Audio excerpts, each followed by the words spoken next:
పొందూరుకి already khadi city అనే పేరు కూడా ఉంది. పొందూరు ఖాదీకి ఎక్కువ ప్రసిద్ధి. పట్టుసాలు చేసిన దారం ద్వారా తీసేదే పొందూరు ఖాదీ.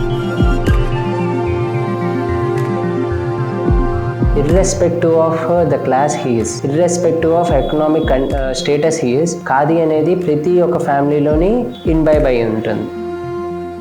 పట్టుసాలు నేసిందే ఆంధ్ర ఫైన్ ఖాదీ. ఖాదీ అంటేనే పొందూరు ప్రసిద్ధి. నేను చదువుకోలేదు. 15 సంవత్సరాల నుంచి పని ప్రారంభించాను. నాకు వయసు 75 సంవత్సరాలు.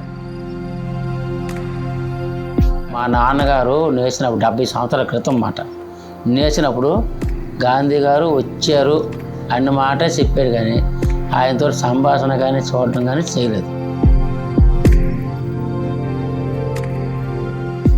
ఈ పాటలో ఉండే గొప్పతనం ఏంటంటే వేసవికాలంలో చాలా చల్లగా ఉంటుంది, శీతాకాలంలో చాలా వెచ్చగా ఉంటుంది. అంటే మన బాడీ టెంపరేచర్ని సరైన స్థితిలో ఉంచుతుంది అనమాట. చిన్నప్పుడు నేర్చుకుంటేనే ఈ పని అవుతుందండి. ఇప్పుడు రమ్మన్నా రాదు ఇది. మా నాన్నగారు చిన్నప్పటి నుంచి ఇదే చేస్తున్నాం, మేము అదే చేస్తాం. ఇలాగ ఈ 2000 సంవత్సరం నుంచి కొంచెం కార్మికులు తగ్గారు. దానికి కారణం ఏంటంటే బాగా చదువుకున్నాం. టీచర్స్ అని, ఇంజనీర్స్ అని.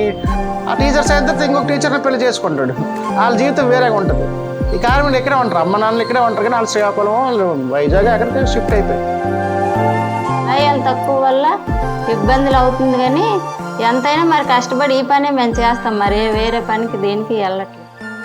కానీ మా తల్లిదండ్రులు చేశారు, మేమే చేస్తున్నాం, మాకు సంతోషమే. మా పిల్లలు కాదనేసేది అది.